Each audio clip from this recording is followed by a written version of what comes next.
प्याज लेना देना हराम है, प्याज खाना हराम है। रूटी तरकारी सुनबे रूटी सरकारी ওই লাগা বলছি যে একবার চিল্লিয়ে চেঁচিয়ে বলো নারে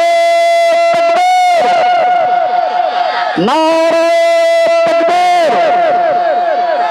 আশা করি নীল মেলায় দূরে চলে গেছে প্যান্ডেলের বাহিরে। আর যদি 2 থেকে 3 বার কহি তবে গা পার হয়ে যাবে নীল। আরো জোরে বলি নারে। আল কোরআনের আলো, এই যে পার্টি হাইনটা পার্টি, আল কোরআনের আলো, আল হাদিসের আলো, নারে। আমার ভাইরা, আমার বন্ধুরা, এই দুটা কথা মনে রাখা আমি টুটি ফাটি